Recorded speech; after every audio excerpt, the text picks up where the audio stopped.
अस्सलामु अलैकुम वरहमतुल्लाहि वबरकातुहू। बिस्मिल्लाहिर्रहमानिर्रहीम। अहबाब की फ़रमाइश पर और दोस्तों के कहने पर आज जो है हम मुकम्मल तौर पे शायरी की जो क्लास हम व्हाट्सएप ग्रुप्स वगैरह के ज़रिए हम कर रहे थे, आज हम इसे वीडियो की शक्ल में लेकर के आए हैं। हमारे दोस्तों की फ़रमाइश रही, हमेशा लोग कहते थे कि मुझे क्लास करवा दें, मुझे वक्त दे दें, लेकिन हर किसी के पास इतना वक्त नहीं होता, ना मेरे पास इतना वक्त है कि मैं क्लास करवा सकूं, ना सीखने वालों के पास इतना वक्त है कि वो बैठकर 1 घंटा 2 घंटा दे सकें। तो इसलिए सबसे बेहतरीन रास्ता सबने बताया और मेरे जहन में भी यही बात आई कि सबसे बेहतरीन रास्ता है कि उस पर एक वीडियो बनाई जाए, ताकि जब फुर्सत मिले तो उस वीडियो के ज़रिए से हम समझ सकें कि शायरी किसे कहते हैं और कैसे शायरी करनी चाहिए। तो आज हमारा मौजू है बुनियादी चीज़ों पर, कि शायरी की सबसे बुनियादी चीज़ें क्या है, शायरी की इब्तिदा हम कैसे करें और शेर हम कैसे लिखें। इंशाअल्लाह धीरे धीरे हम जो है ना और आगे बढ़ते जाएंगे। और हमारा जो आज का मौजू है, सबसे पहली बात क्या है, रदीफ़ किसे कहते हैं, काफ़िया किसे कहते हैं और हरफ रबी क्या है। पहले हम तीनों की तारीफ़ समझ लेते हैं कि रदीफ़ किसे कहते हैं, जो शेर के आखिरी हिस्से में बार बार आए। पहले मैं आपको बता दूं अब शेर किसे कहते हैं। तो अब आपने देखा होगा, गज़ल देख लें, नात देख लें, हम्द देख लें, तो हर जगह आपको 2 लाइन मिलते हैं जहाँ पर एक शेर मुकम्मल हो जाता है। तो एक मिसरा, जो पहली लाइन होती है उसे एक मिसरा कहते हैं और दूसरी लाइन वो दूसरा मिसरा हुआ। तो जब 2 मिसरे एक जगह हो जाते हैं तो उसी को एक शेर कहते हैं। तो एक शेर के अंदर जो आखिर में जो जुमला बार बार आए उसे रदीफ़ कहते हैं। आपने समझ लिया रदीफ़ किसे कहते हैं। शेर के आखिरी हिस्से में अगर वो मतला है, मतला किसे कहते हैं, यानी गज़ल या नात का सबसे पहला शेर, यानी सबसे ऊपर का शेर जो होता है उसको मतला कहते हैं। मतला के दोनों मिसरों में आखिर में जो लफ्ज़ बार बार आए या एक जैसा आए उसे रदीफ़ कहते हैं। और दिगर शेर के अंदर दूसरे मिसरे के आखिर में वो जुमला ऐसा हो जो हर शेर के दूसरे मिसरे के आखिर में, यानी दूसरी लाइन के आखिर में एक ऐसा जुमला जो हर शेर में आए उसी को रदीफ़ कहते हैं। और दूसरा है काफ़िया, जो रदीफ़ से जस्ट पहले आए उसी को काफ़िया कहते हैं, जो हम आवाज़ हो यानी सुनने में एक जैसा लगे, है ना। और काफ़िया के आखिरी हर्फ, काफ़िया का जो आखिरी हर्फ है उसमें कोई ऐसा हर्फ जो बार बार हर काफ़िए के आखिर में उसी को हर्फ रबी कहते हैं। अगर आपने इस तरह समझ लिया तो ठीक है, अगर आपने इस तरह नहीं समझा तो इसको हम और आसान करके देखते हैं। शेर की मिसाल के ज़रिए से हम समझने की कोशिश करते हैं कि रदीफ़ किसे कहते हैं। मैंने क्या कहा, रदीफ़ कहते हैं शेर के आखिरी हिस्से में जो लफ्ज़ आए। तो अब देखें शेर क्या है, रहमतो नूर के साए में रहा करते हैं, जो भी सरकारे दो आलम की सना करते हैं। अब आप खुद देख लें इन दोनों शेर में कौन ऐसा लफ्ज़ है जो दोनों में बराबर है, कोई किसी तरह की कोई जो है ना कटौती नहीं हुई है, लफ्ज़ों में हुरूफ में कोई कटौती नहीं हुई है, बल्कि वो बराबर है। तो आप देखेंगे रहमतो नूर के साए में रहा, जो भी सरकारे दो आलम की सना, ऊपर में भी करते हैं और नीचे में भी करते हैं।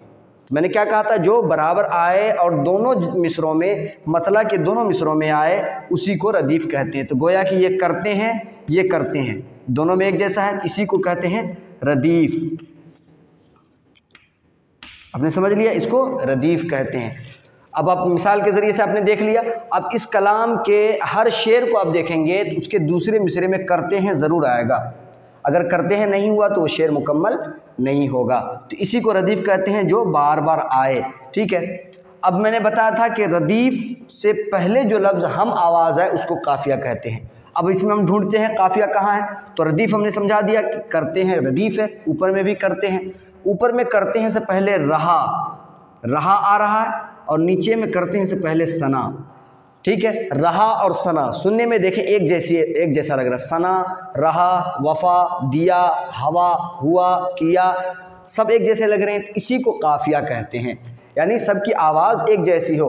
अब मैंने कहा था हरफ रबी, काफ़िए के आखिरी हर्फ से हरफ रबी होता है। तो अब देख लें सना और रहा को हम अलग लिख लेते हैं, रहा और सना। अब देखें इन दोनों में कौन ऐसा हर्फ है जो दोनों में है। तो आप देखेंगे तो अलिफ इसमें भी है और अलिफ इसमें भी है, दोनों में अलिफ है, इसी को हरफ रबी कहते हैं। काफ़िया क्या था हमारा, रहा, रहा, सना, दुआ, वफ़ा, किया, हुआ, लिया, ये सब जितने आएंगे सब के सब काफ़िया होंगे। और काफ़िया का आखिरी लफ्ज़ क्या है, अलिफ, इसमें भी क्या है, अलिफ। तो इसी तरह अब जितने भी आएंगे, आप जैसे वफ़ा लिखें, वफ़ा इसका काफ़िया बन सकता है, वफ़ा ले लें तो वफ़ा में भी आखिर में क्या है, अलिफ।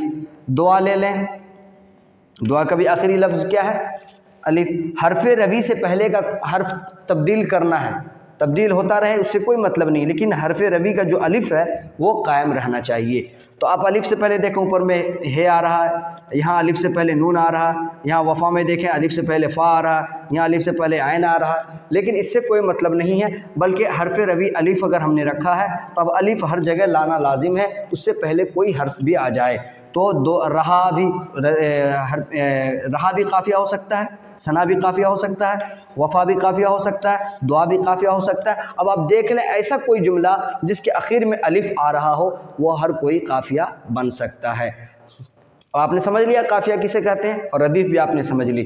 तो रदीफ़ और काफ़िया जो सबसे बुनियादी चीज़ है, शेर के अंदर रदीफ़ और काफ़िया का होना ज़रूरी है। और एक और शेर होता है गैर मुरद्दफ़। देखें आप इस बात का भी ख्याल रखें कि शेर के अंदर रदीफ़ और काफ़िया का होना ज़रूरी है। अगर रदीफ़ काफ़िया नहीं हुआ तो शेर नहीं बनेगा, लेकिन अगर रदीफ़ नहीं भी है, सिर्फ़ और सिर्फ काफ़िया है, तो वो शेर हो सकता है। बग़ैर काफ़िया का शेर नहीं होता है। तो अभी हम रदीफ़ और काफ़िया दोनों के साथ हम मिसाल के साथ बयान कर रहे हैं कि रदीफ़ किसे कहते हैं, काफ़िया किसे कहते हैं और हर्फ रबी किसे कहते हैं। ये मेरा टॉपिक था, हमारा मौजू था। ये 3 चीज़ों पर हमने आज गुफ्तगू की। मुझे यकीन है कि आप लोगों ने अच्छे से समझ लिया होगा कि रदीफ़ किसे कहते हैं, काफ़िया किसे कहते हैं और हर्फ रबी। इंशाअल्लाह धीरे धीरे हम आगे की जानिब बढ़ेंगे। और जैसा कि मैंने बताया कि बग़ैर रदीफ़ के भी शेर हो सकता है, उसमें रदीफ़ नहीं भी है, सिर्फ काफ़िया है, तो वो शेर हो सकता है। इंशाअल्लाह हम आने वाली वीडियो में, आइंदा वीडियो में इंशाअल्लाह हम उस पर बात करेंगे कि बग़ैर रदीफ़ के सिर्फ़ और सिर्फ काफ़िया और हर्फ रबी पर शेर कैसे बनता है और वो उस शेर की हम पहचान कैसे करेंगे। तभी आज के लिए यही हमारा काफ़ी है कि हमने रदीफ़ और काफ़िया को समझ लिया। इस पर आप ज़रूर जो है थोड़ी सी प्रैक्टिस कर लीजिएगा, मश्क कर लीजिएगा। मैं आपको आखिर में एक शेर दे के जा रहा हूँ। मैं एक शेर पढ़ रहा हूँ, उसको लिखूंगा नहीं, बल्कि मैं पढ़ के बता रहा हूँ।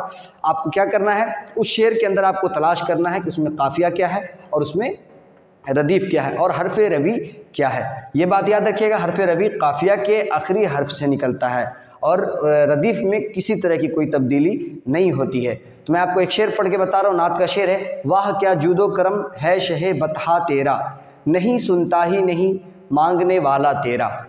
फिर से सुन लें, वाह क्या जूदो करम है शहे बतहा तेरा, नहीं सुनता ही नहीं मांगने वाला तेरा। इस शेर को आप लिख लीजिए और आपको इसमें बताना है कि इस शेर के अंदर रदीफ़ क्या है और इस शेर के अंदर काफ़िया क्या है, और काफ़िया क्या है तो हर्फ रबी उसमें क्या है। तो इस तरह आप अगर चाहें तो आप कमेंट बॉक्स में आप जवाब दे सकते हैं, ताकि मुझे लगे कि हाँ वाकई आप इसमें जज्बा रखते हैं, आप कुछ सीखना चाहते हैं, कुछ शौक़ रखते हैं। तो इंशाअल्लाह हम आगे के असबाक का सिलसिला जारी रखेंगे।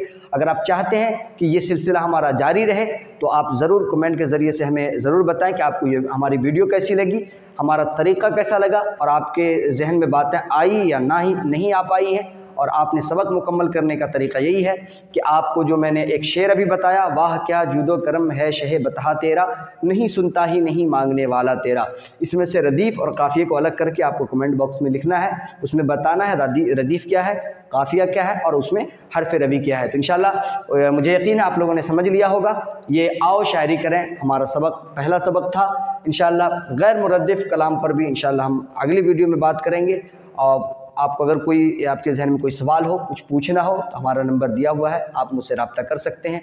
और रब्ता करने की शर्त ये है कि आपने जो है ना, जो आपका मौजू हो, आपको जो पूछना हो, सलाम कलाम एक ही साथ आप मैसेज कर दें कि आपका जो भी मौजू हो। ऐसा नहीं कि सलाम कर दिया, आप जवाब देने के बाद आप जवाब का इंतज़ार करें, मैंने सलाम का जवाब दिया, फिर आपने खैरियत पूछा, फिर अब इंतज़ार कर रहे हैं कि खैरियत का जवाब दें, फिर उसके बाद अपना मौजू रखा। तो ऐसा नहीं करना है। जो भी आपका मकसद है, जो भी आपको कहना हो, आप एक ही मैसेज में सलाम, खैरियत और अपना मौजू जो आपको पूछना हो, जो आपका सवाल हो, आप कर दीजिएगा। इंशाअल्लाह वक्त फ़ुर्सत आपके मैसेज का ज़रूर जवाब देने की कोशिश करूँगा।